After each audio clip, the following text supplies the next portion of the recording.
Final Fantasy XIV sure has exploded these past few months. 4 years back during the Stormblood, or the second expansion of the game, we fans were still in this bubble of a great MMO being overshadowed by the old veterans of the genre, and the disasters and success stories of its contemporaries. 14 wasn't enough of a traditional MMO for vets of the genre, and wasn't enough of a Final Fantasy game for franchise fans. Now we have more players than ever, more hype than ever, and more quality than ever. With still some valid criticisms for the gameplay design, and of course what we're going to be talking about today, the story. Only we're going to make this really simple. See, Final Fantasy XIV is an almost 10-year-old game, if you go by the reboot of the series, A Realm Reborn, back in 2013. While we inch closer to the fourth proper expansion of the game this year, that means we have years of main story, raids, dungeon, and all kinds of side content to go through, and almost everything in the game is worth doing firsthand.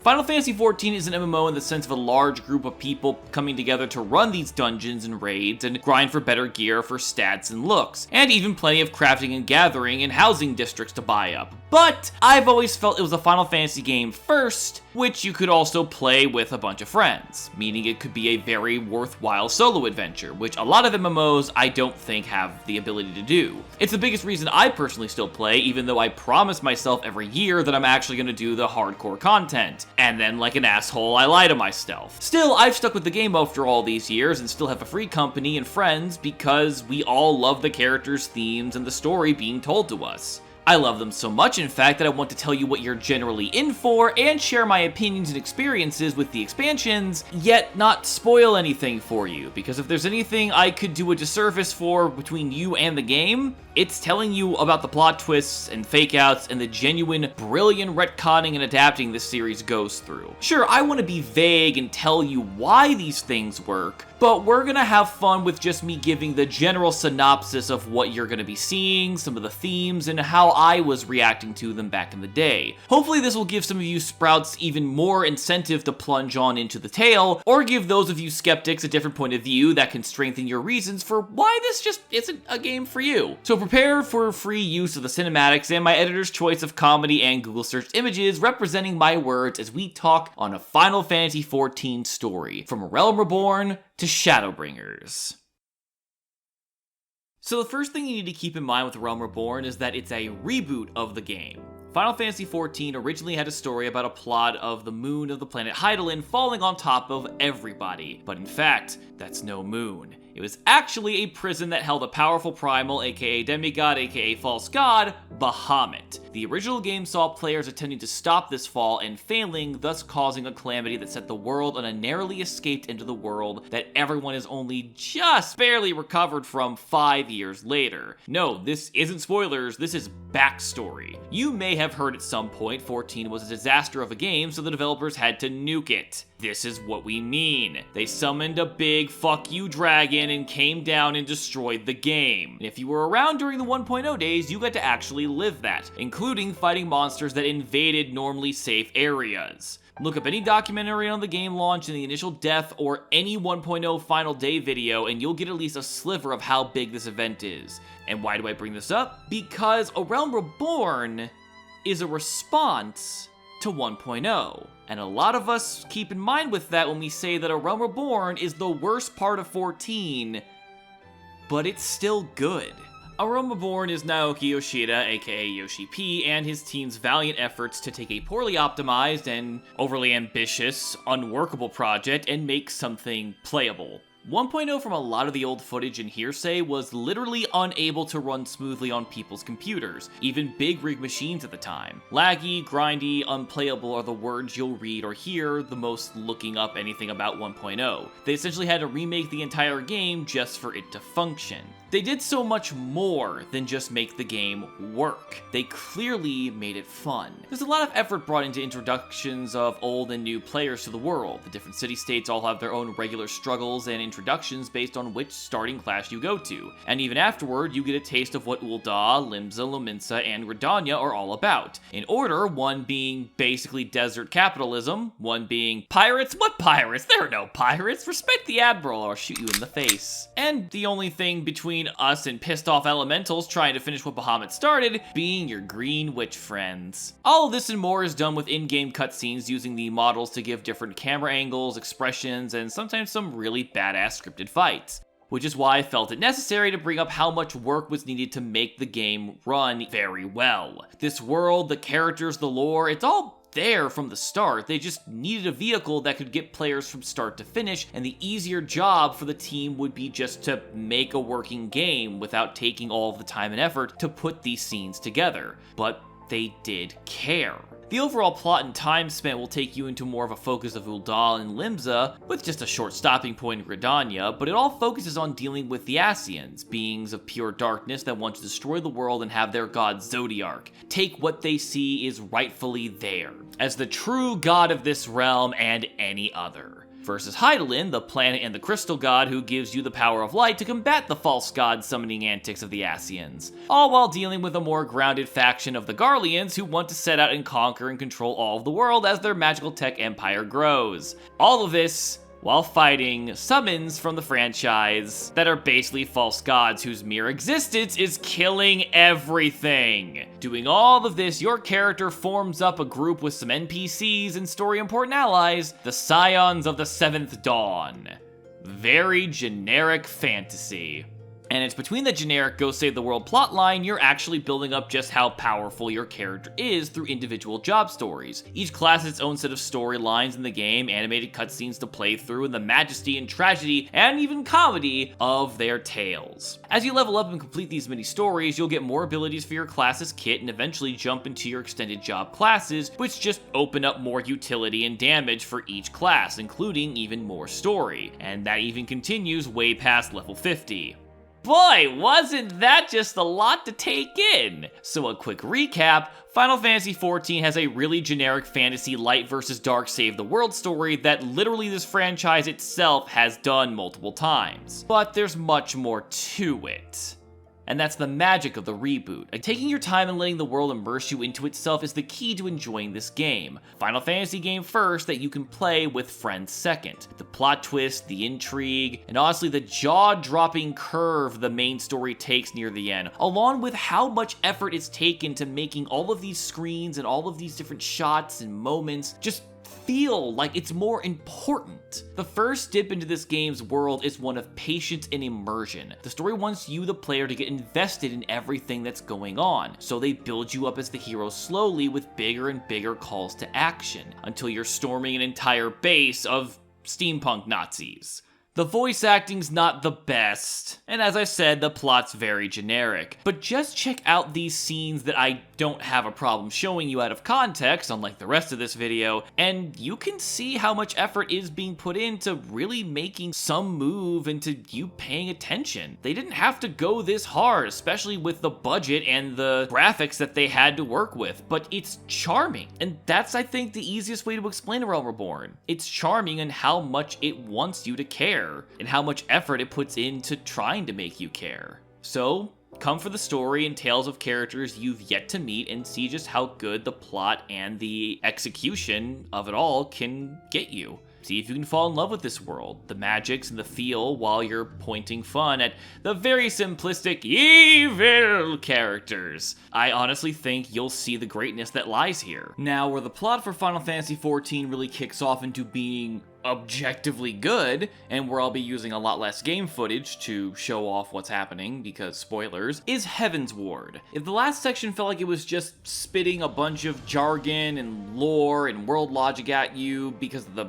setup of trying to tell you what kind of game this is, take comfort in the fact that I can't say much of anything about the overall plot or story from here on. I'll give you the synopsis, but I really can't dive into too many details. I'll say that Heavensward immediately shakes up the status quo by framing your characters and your allies with a pretty immense crime, forcing you to run off out of the city-state into a new land, a new city-state of Ishgard. All the while, the Garleans and the Ascians are still involved in everything that's going on, but now you get to deal with dragons. Ishgard has a deep, dark history of fighting dragons, and both sides of the conflict blaming the other for the feud starting in the first place. And being outsiders, we're a little curious to see where the ancient, longer living dragon's perspective might be on a history spoken and passed down by generations of a people who, frankly, if they don't manage to die from fire and teeth, just die from old age. From here, Heavensward has you deal with deep-rooted conspiracies, hopelessness in the midst of senseless bloodlust, lots and lots of snow, and classism.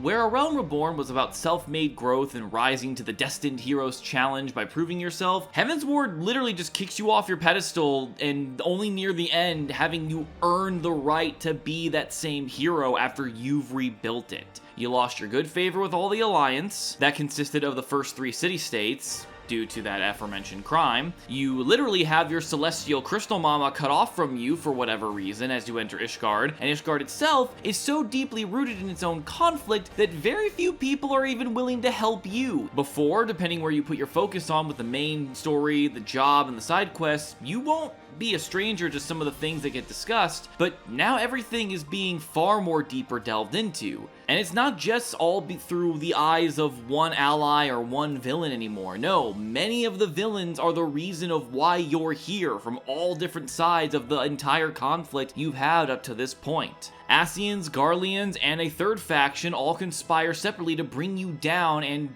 well, here you are, in the snowy, cold, crumbling remains of a civilization barely holding itself up with pure rage and a need to kill dragons. And the dragons themselves aren't much better. You'll interact with them through the story and see that they've lost just as much, if not more, and deep down everyone wants the fighting to end, but neither side, both understandably and frustratingly, don't trust the other, and can only see their opponent as the monster that they've always known them to be. Running around aimlessly attacking what looks like the enemy doesn't solve the mysteries or secrets brewing around you, but it is the vehicle to get things done when plans and motifs are all laid out on the table and your opposition can't best you in the moral or intellectual high ground anymore. If there are any complaints I personally have with Heavensward, it's that I think some of the plot points should have been stretched out a little bit longer. Like I just alluded to, A Realm Reborn was a very straightforward story where you just punch the bad guy and you win. But a lot of the things that get brought up in Heavensward at the very beginning get resolved a little too easily,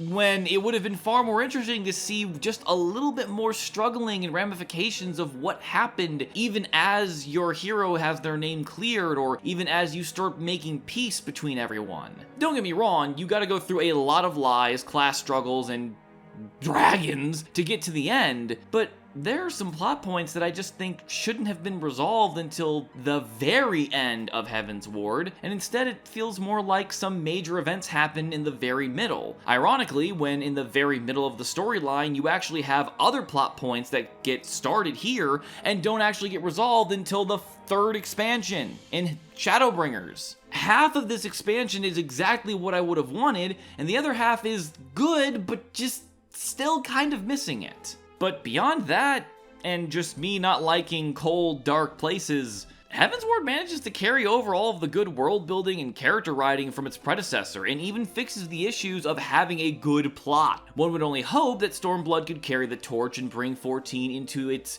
brightest era. Except Stormblood didn't do that, Shadowbringers did. So, you know, what happened there?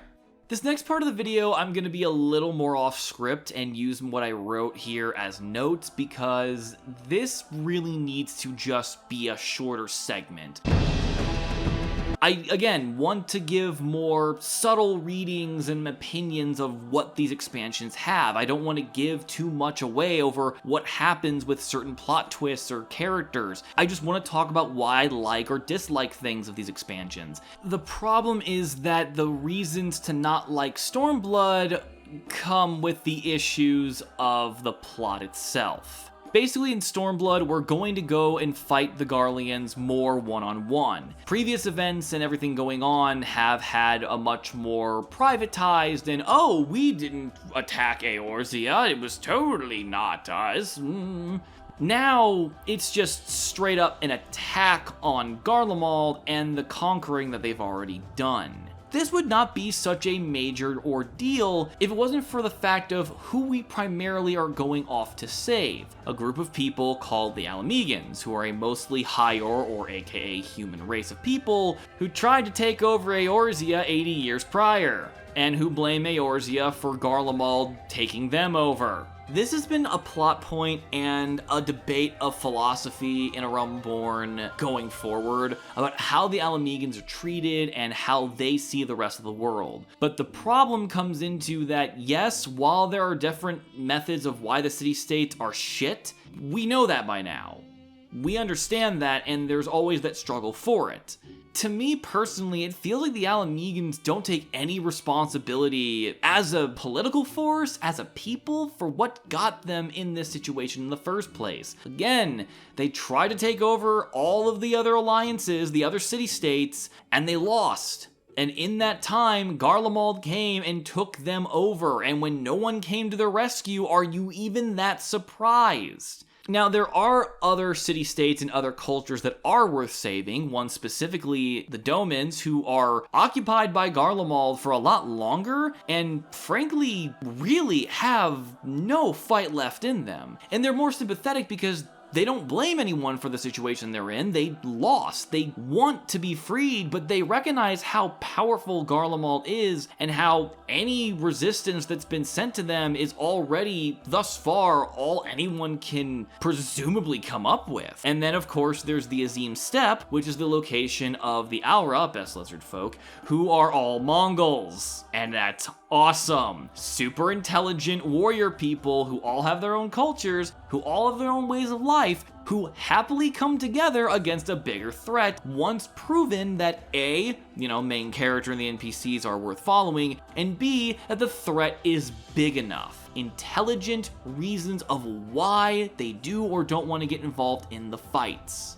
But Alamigo, from their rebellion to their people to their struggle, is just a combination of pointing the finger at everyone but themselves, and then being depressed that they're not strong enough when the only thing that they ever seem to do is, well, I haven't a plan, attack! It's not until the Alliance, us, everyone in the actual story get involved to help everyone else win, does anything seem to happen. But again, the Aura, the Azim Steppe haven't been affected by it yet, the Domans have no fight left to begin with, and the Alamegans are not good at fighting apparently, even though they're an entire force that almost took over Eorzea. It's a pain in the ass to have to deal with when two of the story plots that we could have gone with were enough for most people, but there's just a lot of debate and distaste over Alamigo and what all goes on there. So what's the saving grace of Stormblood? The villains. Ooh, the villains. If nothing else gets you to want to fight the Garleans, it's the sheer fact that the people in charge of the Garlemald Empire are so entertainingly shitty in every aspect.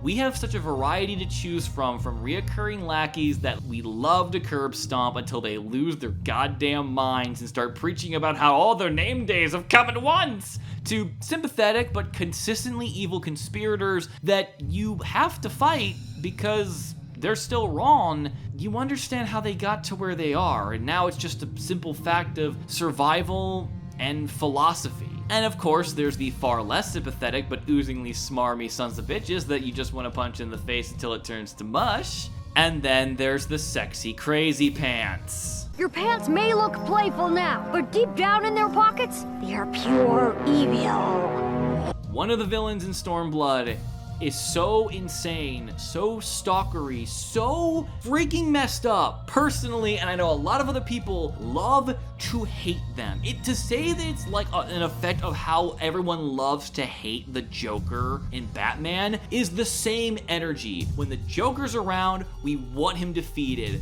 but God, do things get interesting when he's around. And it's these villains, and of course the rest of the characters and cast not always involved with the Alamigo plotline, that make you really care about what's going on in Stormblood. The cinematography's still really good, the heights of the fights are still amazing. It's just a different aspect of the conflict that we've been a part of from the very beginning, where now the more grounded, less god-summoning factor of living in this fantasy world takes the A plot rather than just being the side antagonist story. So overall, when the plot is focused on the source of the tyranny and you actively trying to stop it through subterfuge, knowledge, or outright fighting them, it's fantastic. Stormblood is a hell of a ride. But anything having to deal with the arguments of philosophy, he said, she said, who coulda, woulda, shoulda bullshit that this thing is just loaded with, it just layers it all down and makes it very hard for people to enjoy. The highs are the highest the game has, but the lows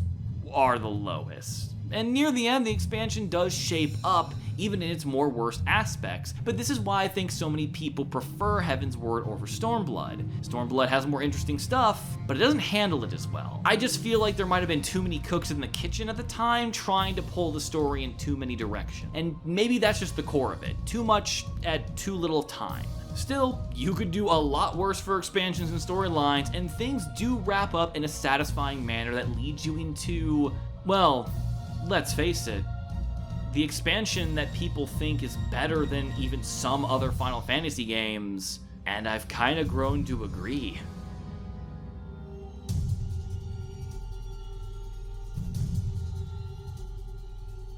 So, after everything that does happen in Stormblood, as the people are becoming more unified and the cleanup of the rebellion is beginning, all while plans begin to confront the Garleans further on their own turf start to grow, your closest allies just begin to drop.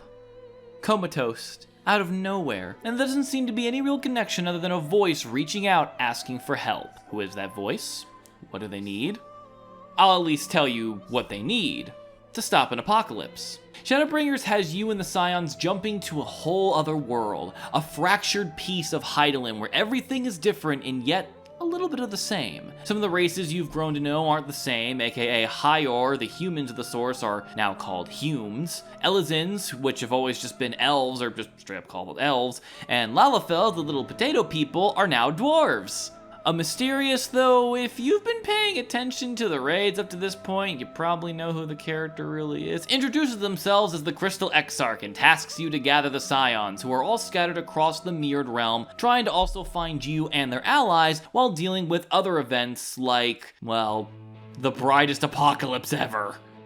See, while dealing with you on what is known as the source world to everything, the Ascians have been mucking around in other people's worlds, and one of their most successful activities was here in the first, overloading everything with abundance of light magic, throwing everything off balance and causing what I essentially see as really creative magic zombies. This world is on the brink of destruction and shows exactly what kind of terror you've been preventing this whole time, since there wasn't anyone here to prevent the atrocities happening, and those who were, well, they did everything right.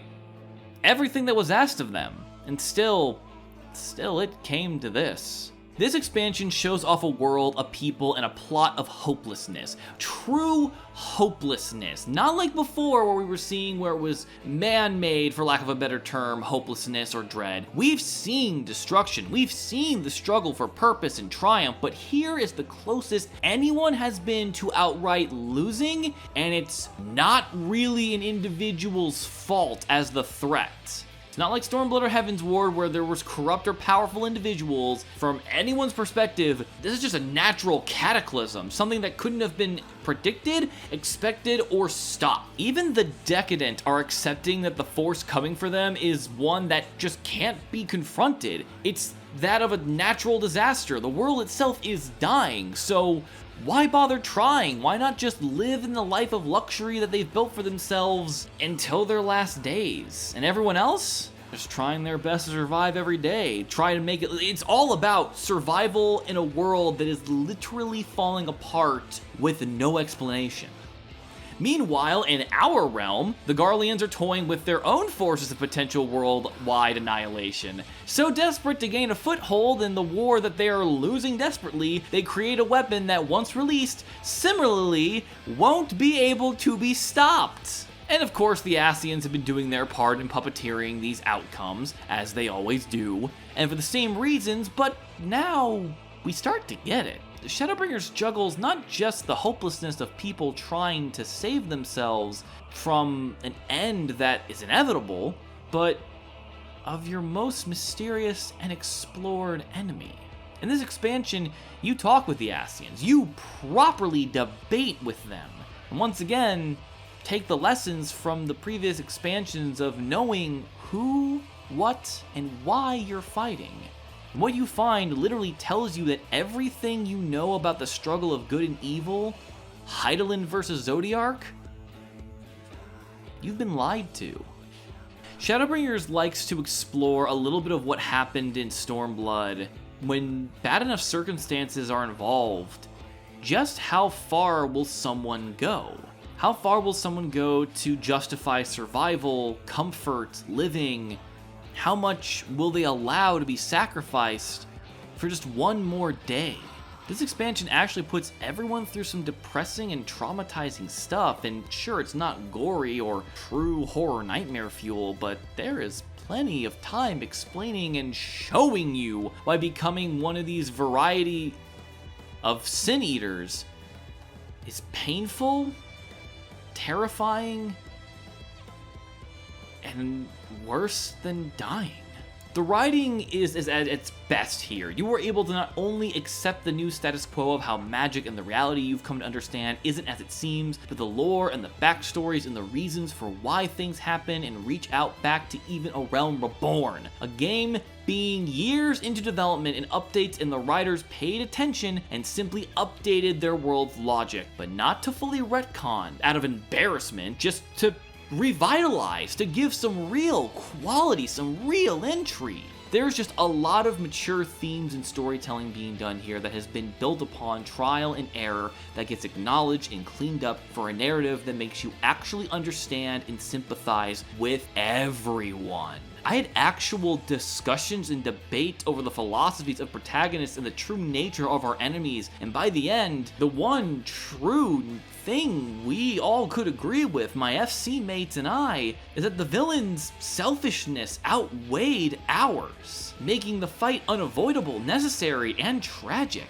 I walked from Shadowbringers and the patch stories months and now years after with a new vigor of why I played this game, why the fight has always been about, narrative-wise, cause the game's fun to play, duh, but why the path my character and the Scions walked was the right one, though fraught with mistakes and faults and problems that we still have to address. Shadowbringers is just everything. And soon, Endwalker will be upon us. We've saved countries, worlds, and our own souls. We've grown to understand our villains and see them as people, some turned monster, others teetering until their final moments, and still others, for lack of a better term, just becoming more human. We've seen the madness in the mad, and that's how we were able to beat it. But now we have to deal with two crazy fuckers who just want to blow everything up because they're bored. This is my own personal reading of the events leading up to Endwalker, but now our major threat has returned to an uncaring and basic evil, which is kind of perfect. Because before, the evil was boring and generic until we grew a deeper understanding of who we were up against. So to return to an antagonist in a story with villains we have literally no ability to debate or discuss with, they literally don't want to talk anymore, they have no reason to, their understanding and their desires are so simple they even recognize how basic this is?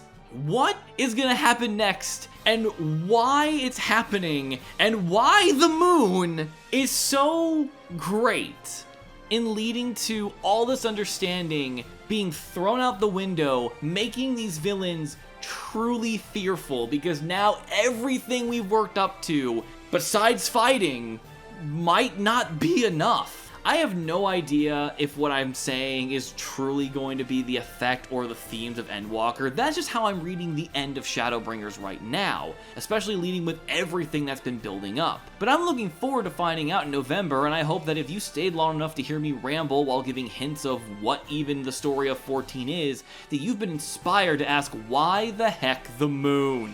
Or at least you had fun listening to me rant about a game I've dedicated an unhealthy amount of time and money into just to feel things. Try the game on your PS4, PC, or PS5 for free all the way through Heavensward and see if you can connect to this JRPG that millions of us have really fallen in love with. If not, then I wish you the best in finding your own personal Final Fantasy. If you like this video, please do the usual with likes, subscriptions, and sharings, and I'll see you guys next time when I talk about a lot of other games with a lot less talking.